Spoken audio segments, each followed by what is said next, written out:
gracias te damos, Señor, que hayas puesto en el corazón de quienes nos están acompañando para la enseñanza del día de hoy. Has dispuesto el tiempo y has dispuesto sus corazones y sus oídos para estar atentos a esta enseñanza. Te rogamos, Señor, que a través de los pasajes que vamos a estudiar de tu palabra, para que el entendimiento que tú nos permitas tener, nuestra fe sea más firme, para que vayamos teniendo madurez espiritual en tu palabra y eso nos fortalezca en medio de las pruebas, en medio de las aflicciones y en medio de lo que tú nos permitas atravesar, para ser testimonio de tu amor y de la confianza que debemos tener en tus promesas. Te agradecemos de todo ello, Padre eterno, y reconocemos, Señor, que tú eres el que nos das ese entendimiento de tu palabra. Te damos la gloria y la honra por ello, Señor, y esto te lo pedimos y agradecemos en el glorioso nombre de tu divino Hijo Jesucristo, nuestro Salvador. Amén, Señor. Quiero compartir una meditación antes de que empecemos el estudio de este tema. Dice: una hija se quejaba con su padre acerca de su vida y cómo las cosas le resultaban tan difíciles. No sabía cómo hacer para seguir adelante. Parecía que cuando solucionaba un problema, aparecía otro. Estaba cansada de luchar. Su padre la llevó a la cocina y allí llenó 3 recipientes con agua y las colocó sobre fuego fuerte. Pronto el agua de las 3 ollas estaba hirviendo. En una colocó zanahorias, en otra colocó huevos y en la otra colocó granos de café. A los 20 minutos el padre apagó el fuego, sacó las zanahorias, sacó los huevos y colocó el café y los puso en un tercer plato. A su hija le pidió que tocara las zanahorias. Ella lo hizo y notó que estaban blandas. Luego le pidió que tomara un huevo y lo rompiera. Luego de quitar la cáscara, observó el huevo duro. Por último, le pidió que probara el café. Ella le preguntó: ¿qué significa esto, padre? Él explicó que los 3 elementos habían enfrentado la misma adversidad, agua hirviendo, pero habían reaccionado en forma diferente. La zanahoria llegó dura, pero después de pasar por el agua hirviendo, se había vuelto y fácil de deshacer. El huevo había llegado al agua frágil, pero después de estar en el agua hirviendo, su interior se había endurecido. Los granos de café, después de estar en agua hirviendo, habían cambiado el agua. Le preguntó a su hija: cuando la adversidad llama a tu puerta, ¿cómo respondes? ¿Eres una zanahoria, un huevo o un grano de café? ¿Cómo eres tú? ¿Eres una zanahoria que parece fuerte, pero cuando la adversidad y el dolor te tocan, te vuelves débil, pierdes tu fortaleza? ¿Eres un huevo que después de una muerte, una separación, un divorcio o un despido, te has vuelto duro y rígido? Por fuera te ves igual, pero eres amargado y áspero, con un espíritu y un corazón endurecido. ¿O eres como un grano de café?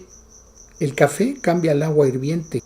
Cuando el agua llega al punto de ebullición, el café alcanza su mejor sabor. Eres como el grano de café que cuando las cosas se ponen peor, tú reaccionas mejor y haces que las cosas a tu alrededor mejoren. ¿Cómo manejas la adversidad? ¿Eres una zanahoria, un huevo o un grano de café? Vamos a ver cómo fueron probados algunos hombres de Dios y les invito a que abran su Biblia en el Evangelio de Marcos, en el capítulo 4, a partir del versículo 35.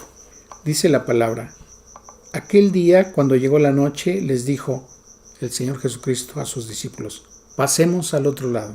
Y despidiendo a la multitud, le tomaron como estaba en la barca, y habían también con él otras barcas. Pero se levantó una gran tempestad de viento y echaba las olas en la barca de tal manera que ya se anegaba.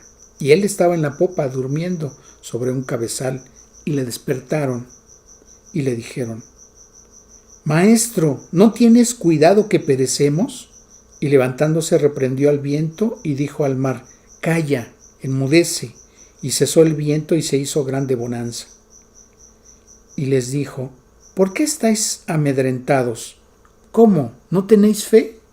Si observamos en Mateo, en el capítulo 8, en el versículo 26, ese versículo dice que él les dijo: ¿por qué teméis, hombres de poca fe? Y si vemos lo que nos dice Lucas en el capítulo 8, él les dijo: ¿dónde está vuestra fe? La pregunta que el Señor les estaba haciendo implica 3 formas de ver cómo el Señor cuestiona la fe de ellos. Si observamos que en Mateo dice, ¿por qué teméis, hombres de poca fe? El Señor no está negando que tienen fe, pero dice que tienen poca. En Marcos, el Señor les está diciendo, ¿por qué estáis así amedrentados? ¿Cómo? ¿No tenéis fe? Les está cuestionando que por su reacción están manifestando que no tienen fe. Y si vemos lo que dice Lucas, el Señor les está preguntando, ¿dónde está su fe? Esto deberíamos de considerar en medio de las aflicciones.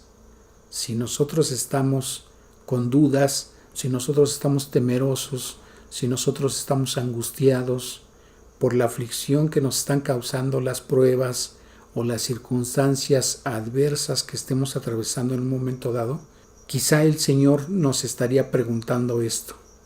Quizá nos estaría diciendo que tenemos poca fe. Quizá nos estaría diciendo, ¿a dónde está tu fe? O quizá nos estaría cuestionando, ¿acaso no tienes fe? ¿Y por qué el Señor está cuestionando acerca de la fe? No les está diciendo miedosos, no les está diciendo cobardes, sino que está cuestionando la fe. Y si recordamos lo que dice Hebreos 11, en el versículo 1, la palabra dice, es pues la certeza de lo que se espera y la convicción de lo que no se ve. En la versión Palabra de Dios para Todos, ese versículo dice, ahora bien, la fe es la realidad de lo que esperamos, es la prueba palpable de lo que no podemos ver. Diciéndolo en forma parafraseada, sería como decir, estar convencidos que tenemos la certeza de aquello en lo cual tenemos la esperanza. Lo que nos ha dicho Dios como promesa en su palabra, nosotros tenemos o debemos tener la certeza de que la vamos a recibir, de que va a ser cumplida en el momento en que Dios lo haya dispuesto, pero va a tener cumplimiento. Recordemos también que Hebreos 11:6 dice, pero sin fe es imposible agradar a Dios. No hay una forma en que nosotros podamos agradar a Dios si no tenemos fe, porque es necesario que el que se acerca a Dios crea que le hay y que es galardonador de los que le buscan. La traducción Palabra de Dios para Todos, ese versículo lo traducen así, nadie puede agradar a Dios si no tiene fe. Por eso es imposible que se pueda agradar a Dios si no se acerca uno o si no le busca uno a Él con fe. Si lo que vemos en la palabra no lo creemos y si las promesas y la esperanza que describe la palabra y en la cual tenemos que creer, no lo creemos de esa manera, que tengamos la confianza de que ciertamente vamos a recibir eso que Dios nos ha prometido o eso que Dios está cumpliendo en nuestras vidas, entonces no estamos agradando a Dios. Ahora, ¿por qué es importante que tengamos presente esto? Fíjense, en ocasiones las pruebas, las aflicciones, los sufrimientos, las circunstancias adversas que atravesamos, Dios permite que las padezcamos, no porque haya una intención de maldad en Dios, de que suframos o de que tenemos que sufrir, nada más porque así lo considera. No, Él siempre permite estas cosas porque siempre tiene un propósito, y ese propósito, en el momento en que se cumple por la voluntad de Dios, porque hay algo bueno en ello, hay algo que va a corregir nuestras vidas, hay algo que va a servir de testimonio a otras personas, o hay algo que nos va a fortalecer. Cada vez que atravesemos una circunstancia adversa, un problema, una aflicción, un sufrimiento, debemos de cuestionarnos si tenemos poca fe, si no tenemos fe, o a dónde estamos poniendo nuestra fe. Pero también a través de esas pruebas, de esas dificultades, de esas aflicciones que Dios permite en nuestras vidas, también nos permite ver a nosotros si somos firmes en nuestro carácter, si somos firmes en nuestra integridad. Y para ello también podemos ver el caso de una persona que está descrita aquí en la Biblia, la versión Palabra de Dios para Todos. Entonces, vamos a Job capítulo 1, a partir del versículo 1. En el país de Uz había un hombre llamado Job. Era honesto e intachable, respetaba a Dios y no le hacía mal a nadie. Job tenía 7 hijos y 3 hijas. Tenía además 7,000 ovejas, 3,000 camellos, 500 yuntas de bueyes y 500 burras y muchos siervos. Era el hombre más rico del oriente. Un día que los hijos e hijas de Job estaban comiendo y bebiendo vino en la casa del hermano mayor, llegó un mensajero, se acercó a Job y le dijo: tus bueyes estaban arando y tus mulas estaban pastando cerca, cuando los sabeanos atacaron y se los llevaron. Asesinaron a tus siervos a espada. Yo fui el único que pudo escapar para contártelo. Mientras este mensajero todavía estaba hablando, llegó otro y le dijo a Job: cayó un rayo del cielo y quemó a tus ovejas y a tus trabajadores. Yo fui el único que pudo escapar para contártelo. Mientras este mensajero estaba todavía hablando, llegó otro y le dijo a Job: los caldeos enviaron 3 grupos de soldados que nos atacaron, se llevaron los camellos y mataron a todos tus servidores a filo de espada. Yo fui el único que pudo escapar para contártelo. Mientras este mensajero todavía estaba hablando, llegó otro y le dijo a Job: tus hijos e hijas estaban comiendo y bebiendo vino en la casa de tu hijo mayor. De repente sopló un fuerte viento desde el desierto y destruyó la casa. La casa cayó sobre tus hijos y todos murieron. Yo fui el único que pudo escapar para contártelo. Cuando Job escuchó todo esto, rasgó su ropa y luego se rapó la cabeza. Después se postró en tierra en actitud de adoración y dijo: desnudo salí del vientre de mi mamá y desnudo saldré de este mundo. El Señor dio y el Señor quitó. Alabado sea el nombre del Señor. Job no cometió ningún pecado en lo que dijo, ni le reprochó a Dios lo que había pasado. Dice el capítulo 2, en el versículo 7 en adelante: Satanás se retiró de la presencia del Señor y afligió a Job con llagas dolorosas que lo cubrían de pies a cabeza. Job agarró un pedazo de teja para rascarse y se sentó en medio de un montón de ceniza. Su esposa lo vio y le dijo: ¿todavía sigues queriendo ser intachable? Maldice a Dios y muérete de una vez. Pero Job le respondió a su esposa: estás hablando como una tonta. ¿Vamos a recibir de Dios lo bueno, pero no lo malo? En todo esto, Job no cometió ningún pecado en lo que dijo. A veces en medio de los problemas, de las aflicciones, de los sufrimientos, de las ocasiones adversas que nos acontecen y que nos toca vivir, nos consideramos a nosotros mismos como que estamos padeciendo y nos dolemos y nos compadecemos a nosotros mismos. Cuando solamente hacemos esto, nuestro dolor, nuestra aflicción, nuestro pesar, nos cuesta más trabajo sobrellevarlo. Tendríamos que preguntarnos si nosotros seríamos capaces de soportar el dolor de la pérdida que Job tuvo. Como hemos leído en el pasaje, dice la palabra que Job era el hombre más rico del oriente, que tenía 7 hijos.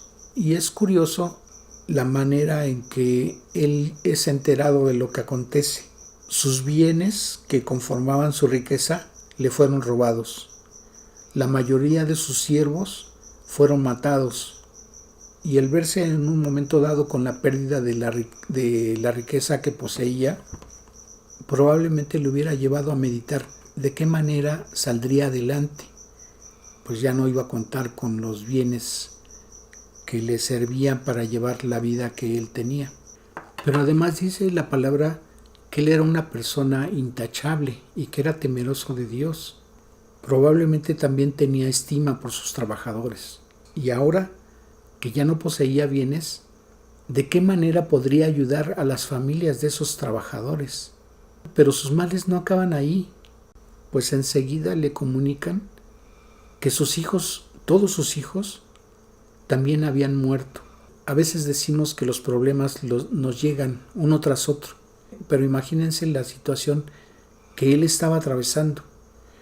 Sus bienes habían sido robados, sus siervos habían sido muertos, sus hijos habían muerto también. Qué abrumador pudo haber sido para él recibir en un momento todas esas noticias. Y por si no fuera poco con esto que estaba sufriendo, dice la palabra que Satanás lo afligió con llagas dolorosas que lo cubrían desde los pies hasta la cabeza. ¿Qué más le podría pasar a un hombre después de padecer todo esto? Y dice aquí que después de verlo su esposa, cuestiona su integridad y le dice que maldiga a Dios y que se muera. Qué situación tan triste para él, tan fuerte debió de haber sido escuchar de la persona de la cual tendría que haber recibido consuelo, que le haya dicho esto. Y tendríamos que preguntarnos si nosotros seríamos capaces de soportar una aflicción tan grande como la que le aconteció a él. Algunas ocasiones se tienen finales tristes, algunas ocasiones se tienen finales felices. No siempre ocurre de una o de otra manera. Pero hay algo que Job reconoce aquí. Reconoce que cuando llegó al mundo, él no contaba nada, que él llegó desnudo. Y reconoce que así desnudo se va a ir de este mundo. Y enseguida manifiesta que lo que tenía es porque Dios se lo dio. Pero también reconoce que lo que perdió es porque Dios se lo quitó o permitió que le fuera quitado. Y dice el versículo 22 que en esto Job no cometió ningún pecado, ni le reprochó a Dios. La versión Reina Valera, en ese versículo 22 del primer capítulo de Job, dice que en todo esto no pecó Job ni atribuyó a Dios despropósito alguno. Job estaba reconociendo que en todo lo que permitió Dios había un propósito de parte de él. Y esa es otra cosa que debemos de considerar. En todas las circunstancias que atravesemos, siempre hay un propósito de parte de Dios. Pero también debemos tener en mente siempre que Dios no permite circunstancias adversas para nosotros que solamente nos traigan dolor y sufrimiento. Porque dice Jeremías 29:11, porque yo sé los pensamientos que tengo acerca de vosotros, dice Jehová, pensamientos de paz y no de mal, para daros el fin que esperáis. Entonces, todo lo que Dios permite en nuestras vidas nos ayuda bien, dice la palabra. Sus pensamientos de Dios con respecto a nosotros son para traernos paz y no para provocarnos un daño, como si fuera esa la intención de parte de Dios. Otra cosa que también manifestó Job en medio de lo que le estaba aconteciendo es lo que le dijo a su esposa. Vamos a recibir de Dios lo bueno y no lo malo, al haberle dicho que maldijera a Dios y que se muriera. Ahora, ¿cuál fue el final de lo que le aconteció a Job? Dice el capítulo 42, y el Señor le restauró a Job su fortuna cuando él oró pidiendo por sus amigos. Le dio 2 veces más de lo que tenía antes. Entonces, todos sus hermanos y hermanas y toda la gente que lo había conocido desde antes, lo visitaron y comieron con él en su casa. Todos ellos compartieron su dolor y lo consolaron por todo el mal que el Señor lo había dejado sufrir. Cada uno le llevó a Job una moneda de plata y un anillo de oro. El Señor bendijo la última parte de la vida de Job más que la primera. Y termina diciendo el versículo 17. Y murió muy anciano después de disfrutar una larga vida. Entonces, el final de Job fue feliz, con bendiciones al doble de lo que lo había prosperado Dios antes de haber padecido. Ahora veamos lo que dice el libro de Santiago en el capítulo 1, y para esto también lo vamos a ver en la versión Palabra de Dios para Todos. Dice a partir del versículo 2: Hermanos míos, alégrense cuando tengan que enfrentar diversas dificultades. Ustedes ya saben que así se pone a prueba su fe, y eso los hará más pacientes. Ahora bien, la paciencia debe alcanzar la meta de hacerlos completamente maduros y mantenerlos sin defecto. Aparte de cumplir un propósito de parte de Dios, para nosotros sería una evidencia de en qué grado está nuestra fe. El motivo del gozo sería que en el momento de pasar la prueba, la dificultad, la aflicción, el sufrimiento que Dios permita que atravesemos, para nosotros debe de ser un motivo de gozo en el momento en que veamos que salimos airosos de esa prueba, porque eso para nosotros sería una evidencia de madurez espiritual, que es lo que nos está diciendo aquí el versículo 4. Ahora bien, la paciencia debe alcanzar la meta de hacerlos completamente maduros. Entonces se está hablando de una madurez espiritual que podemos alcanzar después de haber atravesado diversas pruebas. Pero observemos lo que dice el versículo 8. Pues el que duda es inestable en todo lo que hace. Y aquí habla de algo que se debe hacer. Y dice el capítulo 2 en el versículo 24. Como puedes ver, Dios aprueba a un hombre no solamente por la fe que tenga, sino también por lo que haga. Pero ¿por qué dice que Dios aprueba al hombre no solamente por la fe que tenga, sino también por lo que haga? Vamos a ver qué nos dice la primera epístola de Pedro. En el capítulo 1 dice el versículo 5 en su parte A: por medio de la fe el poder de Dios los protege. El versículo 6 dice: eso es motivo de alegría para ustedes, aunque durante un tiempo tengan que soportar muchas dificultades que los entristezcan. Entonces, ciertamente debemos de considerar que los problemas, que las aflicciones también nos van a traer tristeza. Sí, vamos a padecer dolor, vamos a padecer sufrimiento, vamos a tener aflicción, y eso va a ser motivo de tristeza.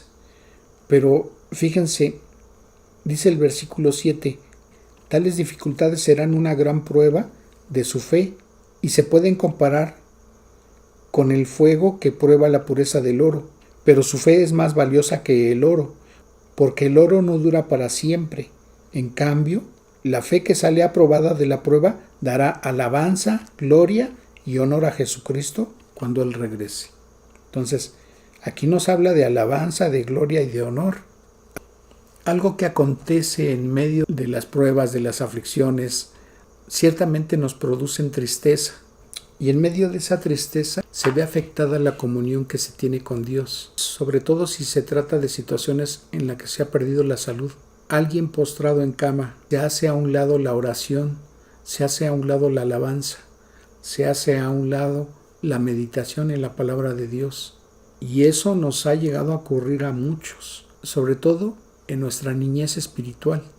Y ese es uno de los principales errores que pudiera cometer el creyente, reducir su comunión con Dios. Eso no debiera de ocurrir. Debemos de mantener tiempos de oración, debemos de mantener la alabanza, debemos de mantener la meditación en la palabra.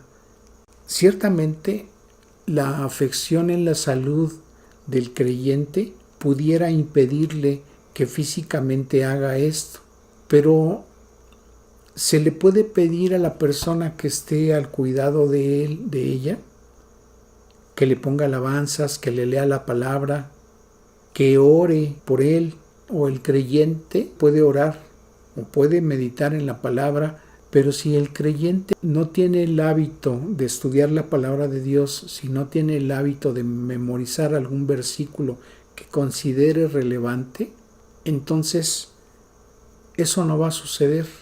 Entonces las personas que están alrededor del creyente que está enfermo, del creyente que está imposibilitado, debieran de dedicar tiempo aparte de los cuidados que se le tienen al enfermo, al incapacitado.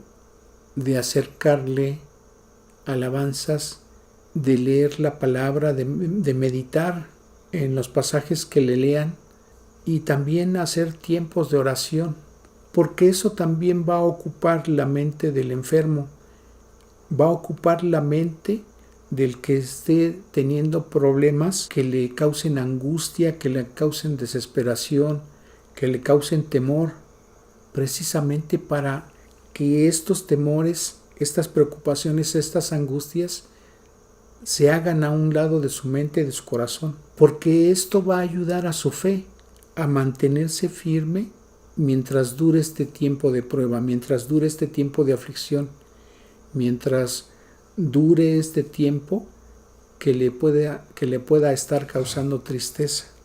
En el momento en que se mantiene esa comunión con Dios a través de la oración, a través de la alabanza, a través de la meditación en la palabra, eso le va a traer paz a sus pensamientos y le va a traer paz en su corazón.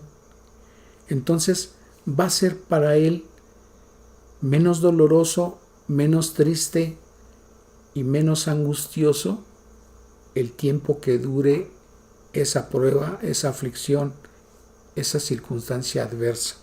Fíjense, en el libro de Judas, en el versículo 20, dice la palabra: pero ustedes, estimados hermanos, fortalézcanse unos a otros en su fe. ¿Hay algún ejemplo de esto en la Biblia? Sí. Fíjense lo que dice la segunda carta a Timoteo, en el capítulo 1 de esta misma versión, Palabra de Dios para Todos. Y aquí esta carta la escribió el apóstol Pablo y se la dirige a Timoteo. Dice el versículo 1: estimado hijo Timoteo, te saludo yo, Pablo, apóstol de Jesucristo por voluntad de Dios, para anunciar la promesa de la vida eterna por medio de Jesucristo. Que la paz, la misericordia y las bendiciones de Dios Padre y nuestro Señor Jesucristo estén contigo. Siempre te recuerdo en mis oraciones. De día y de noche doy gracias a Dios por ti. Al igual que mis antepasados, sirvo a Dios con conciencia limpia. Cuando recuerdo tus lágrimas, por mí quisiera verte. Qué feliz me haría. Recuerdo tu fe sincera, como la que tuvo primero tu abuela Loida, luego tu mamá Eunice, y estoy segura de que tú también la tienes. Por esto quiero que reavives el fuego del don que Dios te dio cuando te impuse las manos. Porque el Espíritu que Dios nos ha dado no nos hace cobardes, sino que Él es para nosotros fuente de poder, amor y buen juicio. De manera que no te avergüences de dar testimonio de nuestro Señor, tampoco te avergüences de mí, prisionero por servir a su causa. Más bien comparte conmigo el sufrimiento por la buena noticia de salvación, con el poder que Dios nos da para soportarlo. Y dice el versículo 15: tú sabes que todos los de la provincia de Asia me abandonaron, incluso Figelo y Hermógenes. Pido al Señor que muestre su misericordia a la familia de Onesíforo, quien me animó muchas veces. Él no se avergonzó de que yo estuviera en prisión. Al contrario, cuando llegó a Roma me buscó por todas partes hasta encontrarme. Y dice el capítulo 2 en el versículo 1 y 2: Timoteo, hijo mío, saca fuerzas del generoso amor que Dios nos da por pertenecer a Jesucristo. Has escuchado mis enseñanzas confirmadas por muchos. Ahora enséñaselas a personas dignas de confianza, que a su vez puedan enseñárselas a otros. En la carta que el apóstol Pablo le está dirigiendo a Timoteo, se ve la preocupación de Pablo cuando Pablo recuerda lo que ha llorado Timoteo, porque ciertamente estaba siendo afligido. Básicamente a lo que se estaba enfrentando Timoteo era a las falsas doctrinas que se estaban filtrando en la iglesia. Entonces, él tenía que hacer frente por medio de la palabra de Dios a esas falsas doctrinas, porque en el momento en que fueran permeadas a los creyentes, la fe se desvía, y al desviarse la fe, obviamente, se altera la comunión con Dios. Entonces, aún Pablo, estando en prisión como aquí lo menciona, él estando en medio de pruebas, él en medio de las aflicciones que estaba sufriendo, se da ánimo para alentar a Timoteo. Y le menciona aquí que él ha estado orando por Timoteo y le recuerda que él debe manifestar la fe que le fue enseñado desde pequeño, porque le habla de una fe que primero recibió su abuela y luego su madre, y que también le fue compartida a Timoteo. Pero también vemos que le dice a Timoteo que no se avergüence, dice el versículo 8, de manera que no te avergüences de dar testimonio de nuestro Señor, tampoco te avergüences de mí, prisionero por servir a su causa. Cuando alguien que no es creyente quiere cuestionar nuestra fe y nos quiere lastimar y nos quiere agredir para provocarnos o para cuestionar acerca de nuestra fe, de nuestra creencia, o cuestionar acerca de Dios, nos señalan las circunstancias que estamos atravesando como para decir, ¿a dónde está tu Dios? ¿Qué es lo que está haciendo Dios por ti? ¿Por qué confías en ese Dios que está permitiendo que esto te acontezca? Que estés pasando este sufrimiento, que estés teniendo este problema, que estés padeciendo en estas circunstancias, cuando tu fe está en Dios, en el Dios todopoderoso que tú crees, y está permitiendo que padezcas esto. Entonces pudiera haber quien se avergüence de estar poniendo la fe en el Dios que está permitiendo este padecimiento en esta persona, en este creyente. Y por eso manifiesta el apóstol Pablo a Timoteo que no se avergüence de lo que está padeciendo, pues él mismo está en medio de aflicciones. Pero también no solamente Pablo manifiesta que está orando por Timoteo y que se preocupa por lo que está atravesando, sino que también le hace mención de otros por los cuales él está orando, y menciona cómo, aparte de la aflicción que está sufriendo, hay quienes lo abandonaron. Ya no está recibiendo el apoyo de alguien en quien probablemente él confiaba. Y le insiste el apóstol Pablo. Le dice: Timoteo, hijo mío, saca fuerzas del generoso amor que Dios nos da por pertenecer a Jesucristo. Y le recuerda: has escuchado mis enseñanzas confirmadas por muchos. Ahora enséñaselas a personas dignas de confianza, que a su vez puedan enseñárselas a otros. Entonces, le está recordando el apóstol Pablo a Timoteo que tiene una misión, tiene un trabajo que hacer, para que haga a un lado la aflicción que está padeciendo, que haga a un lado el sufrimiento que está teniendo, para que se aboque a servir en el ministerio que Dios le ha permitido tener. Entonces vemos aquí cómo también Dios utiliza las circunstancias adversas que esté atravesando un creyente para mover a otros creyentes. Es una cadena que Dios utiliza porque quiere que otros creyentes también reaccionen. Entonces vemos que hay propósitos no solamente inclusive para la persona que los está padeciendo, sino para quienes están a su alrededor. Entonces vemos cómo Dios mueve a otros creyentes para que no se queden en la autocompasión, sino que también sean motivo de aliento a otros creyentes que han perdido la visión. Por eso veíamos lo que dice Judas en el versículo 20. Pero ustedes, estimados hermanos, fortalezcanse unos a otros en su fe santísima. Oren por medio del Espíritu Santo. Entonces, no solamente en oración, sino también con acciones, sino también compartiendo la palabra, dando ánimo a través de lo que dice la palabra. Segunda carta de Pedro, en el capítulo 1, a todos los que comparten una fe tan preciosa como la nuestra, porque a nuestro Dios y Salvador Jesucristo es justo. Que Dios les dé cada vez más de su generoso amor y paz a través del conocimiento que ustedes tienen de Dios y de nuestro Señor Jesús. Con su poder divino, Jesús nos da todo lo que necesitamos para dedicar nuestra vida a Dios. Todo lo tenemos porque lo conocemos a Él, quien nos llamó por su gloria y excelencia. Así, nos dio promesas preciosas y valiosas. Como ya tienen esas promesas, esfuércense ahora por mejorar su vida así, a la fe, añádanle un carácter digno de admiración. Al carácter digno de admiración, añádanle conocimiento. Al conocimiento, añádanle dominio propio. Al dominio propio, añádanle constancia. A la constancia, añádanle servicio a Dios. Al servicio a Dios, añádanle afecto a sus hermanos en Cristo. Y a ese afecto, añádanle amor. Si todas estas cosas están presentes en su vida y aumentan, entonces no serán gente inútil y no habrán conocido en vano a nuestro Señor Jesucristo.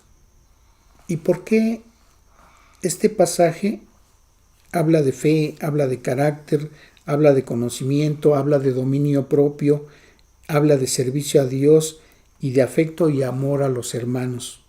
Y también dice que nos debemos de esforzar porque ya tenemos esas promesas. Observemos nuevamente lo que dice el versículo 3. Con su poder divino Jesús nos da todo lo que necesitamos para dedicar nuestra vida a Dios. Todo lo tenemos porque lo conocemos a Él, quien nos llamó por su gloria y excelencia. Y vemos lo que nos dice el versículo 3. Con su poder divino Jesús nos da todo lo que necesitamos para dedicar nuestra vida a Dios. ¿A qué se refiere? Fíjense lo que nos dice Gálatas 5:22 y lo vamos a ver en la versión Reina Valera. Mas el fruto del Espíritu es amor, gozo, paz, paciencia, benignidad, bondad, fe, mansedumbre y templanza.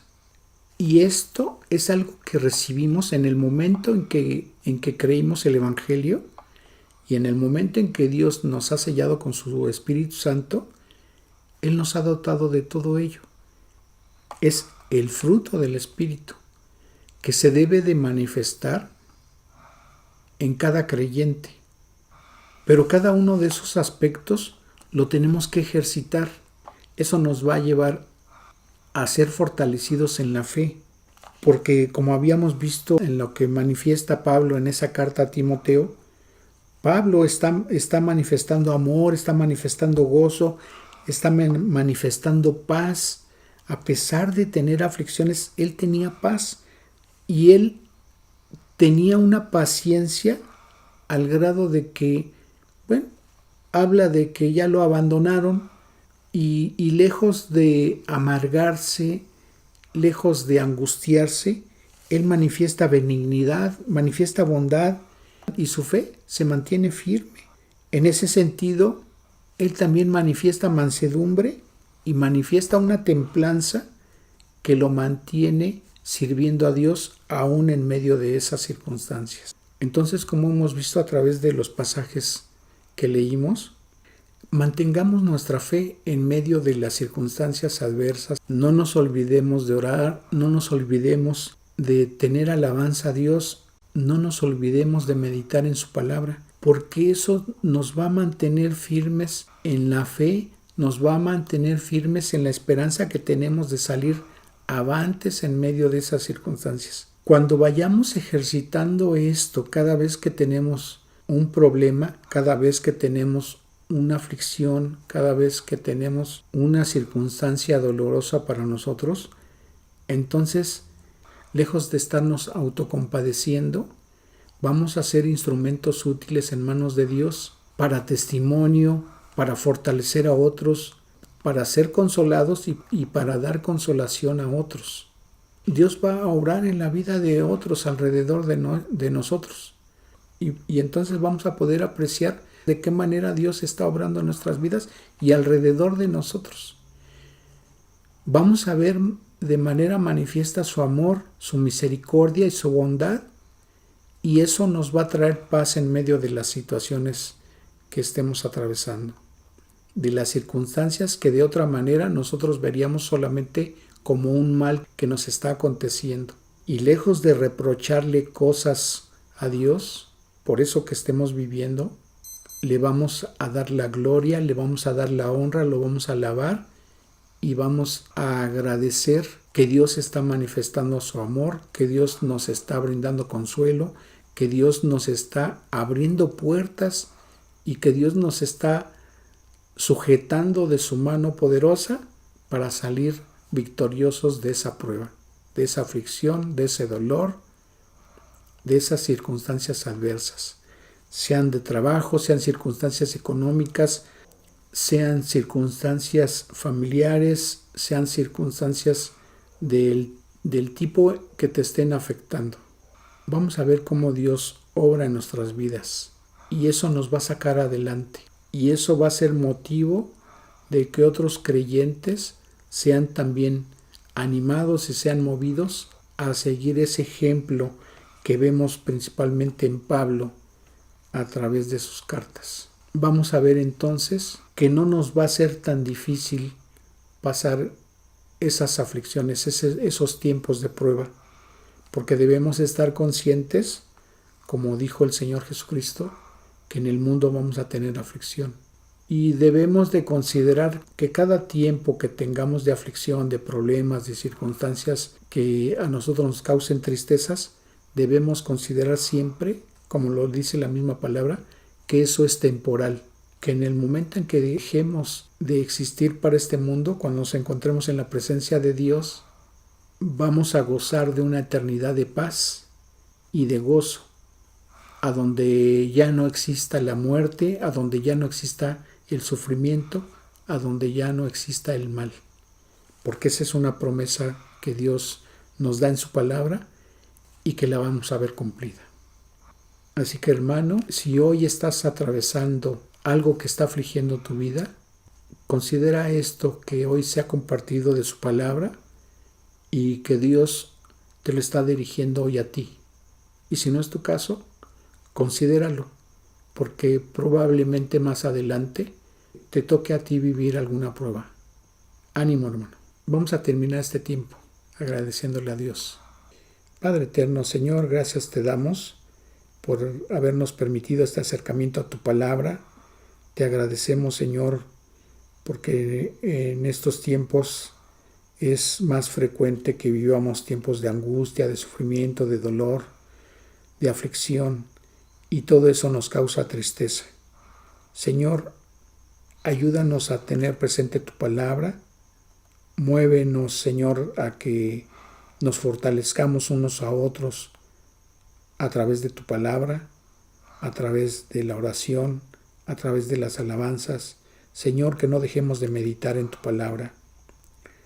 Señor, obra en la vida de todos los que hoy han escuchado este mensaje y, Señor, que sea de bendición para que en el tiempo de la aflicción, en el tiempo de la angustia, de la prueba, en el tiempo de tristeza, recordemos estas palabras y tengamos presentes que tú nos has dado las herramientas necesarias, Señor, que están descritas en tu palabra para que salgamos adelante. Que debemos de tener presentes que cada una de esas pruebas, cada uno de esos tiempos en que tenemos algo adverso en nuestras vidas, nuestra fe está siendo probada. No permitas que tengamos dudas, Señor, que tú nos vas a sacar adelante y que tus promesas serán cumplidas. Ayúdanos a caminar, Señor, delante de ti, de manera que nuestras acciones sean agradables a ti, Señor. Te agradecemos de todo ello, Señor, y te rogamos también en este tiempo en que muchos de nuestros hermanos están pasando pruebas, están pasando aflicciones, están pasando falta de salud, que reconozcan que tú estás a un lado de ellos y que tu amor se está manifestando para testimonio a ellos y a otros, Señor. En tu bondad y en tu voluntad te rogamos que les permitas gozar de salud. Levántalos, Señor. Te rogamos que no les falte tu provisión ni en la mesa ni en cada una de sus necesidades para hacer frente a sus compromisos. Abúndales en bendiciones, Señor. Bendice a todos nuestros oyentes que hoy nos han estado acompañando en esta enseñanza y, Señor, que quede grabado en sus mentes, en sus corazones esta palabra. Señor, les sea de fortaleza y sepan, Señor, que lo que tú permites en la vida de cada uno, Señor, no es para mal, porque tú no permites el mal con la intención de dañar, sino de sacar provecho de ello, Señor, para que nuestra fe sea fortalecida y tengamos mayor madurez espiritual. Te agradecemos de todo ello, Padre eterno. Te damos la gloria y la honra en el precioso nombre de nuestro Salvador Jesucristo. Amén. Que Dios les bendiga.